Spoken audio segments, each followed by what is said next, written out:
Catherine Bernardo, ano ang pananaw tungkol sa pagpapatawad?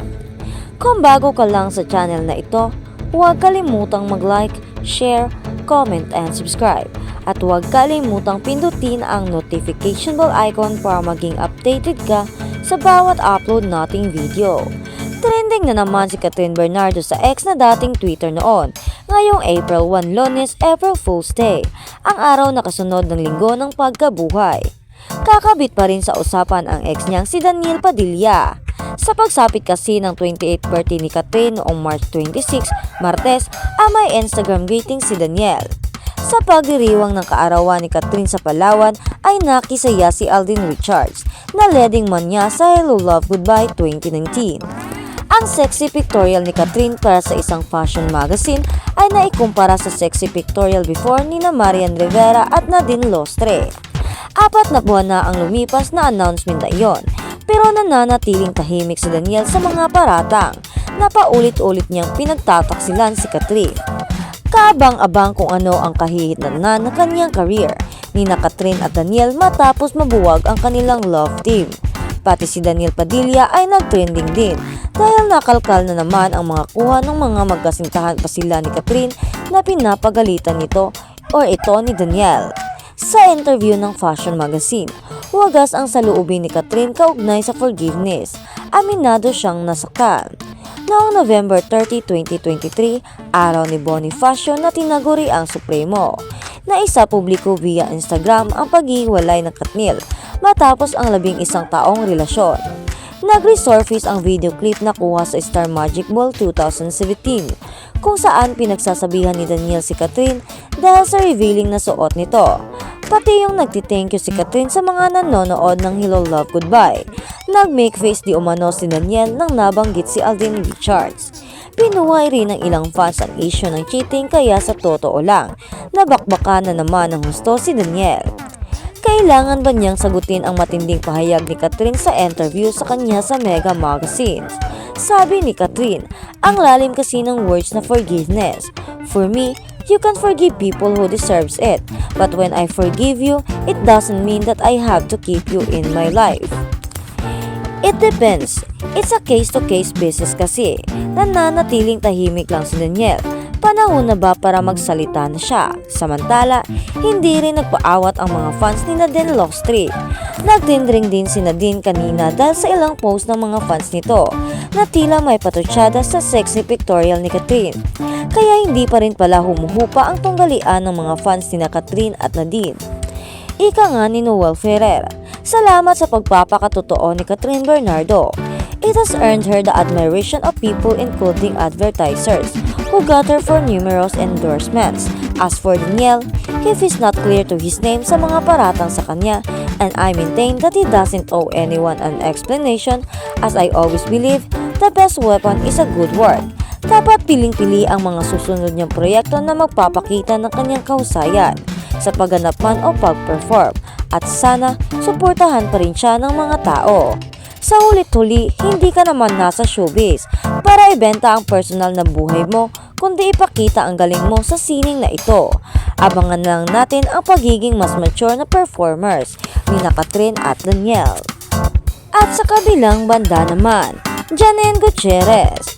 Batay sa kanyang karanasan, ang gawaing advokasya ay hindi darating ng walang mga hamon, lalo na kapag nagtatrabaho sa industriya ng entertainment. Ang pagiging bukal tungkol sa mga bagay na pinaniniwalaan ko sa advokasya man o politika ay nagbibigay sa akin ng mga negatibong reaksyon. Pagpapahayag niya pa, sabi nila, kung artista ka, umarte ka na lang. Bakit ang dami mong gustong sabihin tungkol sa politika? Kapag naaharap sa ganitong mga kritisismo, naaalala niya ang isang payo na ibinigay ni Anthony Pangilinan. Piliin ang iyong sariling sukatan para sa tagumpay. Napakaraming mga kadahilanan na maaari mong isaalang-alang ang tagumpay, tulad ng kung gaano karaming mga tagasunod ang mayroon ka, kung gaano ka kasikat, kung gaano karaming pera ang mayroon ka, at kung gaano karaming mga tao ang gusto ang iyong trabaho.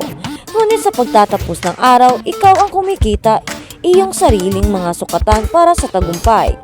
Sabi niya pa, ang pagpili ng sariling kong sukatan para sa tagumpay ay nakatulong sa akin na malunod ang ingay at talagang nakatuon ako sa mga tanong na tinatanong ko sa aking sarili. Tulad ng, ito ba ay isang bagay na talagang pinaniniwalaan ko? Tapat ba ako at may mabuting hangarin ba ako? Sa kanyang gawaing advokasya, ipinahayag ni Janine Gutierrez na ang edukasyon at kamalayan ang susi sa paglikha ng pagbabago. Sa tingin ko, ang pinakamahirap na bagay ay baguhin ang isip ng tao.